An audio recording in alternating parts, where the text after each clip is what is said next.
hangwani zwe ani ita mulovha, hangwani mazwifhi e vhani vhudza mulovha, hangwani tshiṱuhu tshe vha ni itela tshone mulovha, hangwani zwe vha ni dzima zwone mulovha, hangwani.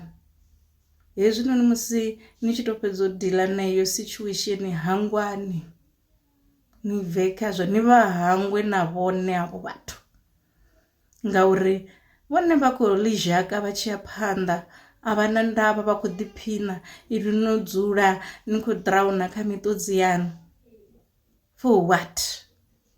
Hangwani zwe vha ni ita mulovha, muvani on na vhutshilo, watch ya yo ngo ima, zwihulu zwi tshe phanḓa zwavhuḓi. Why ni khou dzula fhethu nthihi ḽifhasi ḽo hula ngo rali? Why no dzulela muthu ane o ni sumbedza all the true colors? What do you still want to see? Ni khou ṱoḓa u vhona mini tshi no fhira tshine vho no ni sumbedza? Ndi ri vha hangweni, it is easier that way. Vha hangweni, ndi uri ni betshelo u hangwa na muthu ane ni na ṅwana uno to fana naye kokotolo,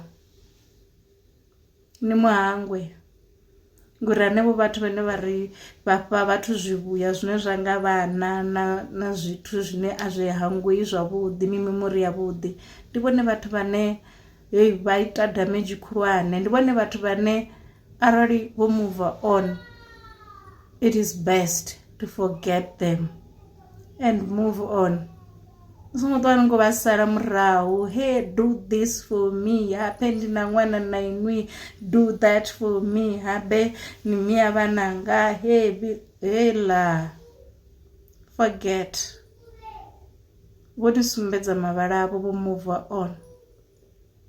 If you don't forget and move on, na dzula hanefho he vha ni sia hone vhone vho move on, vha tshi khou ḓiphina vha tshi ya phanḓa, ni ḓo dzula ni khou ḽa mbilu, ni ḓo dzula ni khou lila. A zwi ngo thoma nga inwi, ende a zwi tou vha na vhathu vhane zwa pfhi havhanoni zwi khavho, zwoṱhe zwi itea kha vhoṱhe. Ni khou mpfha? Iṅwi to no vhudza mbilu yanga uri nṋe mbilu yanga i a fhola musi ndo ṱangana na situation dzine dza vha I'm able to regenerate myself. I am able to rise again.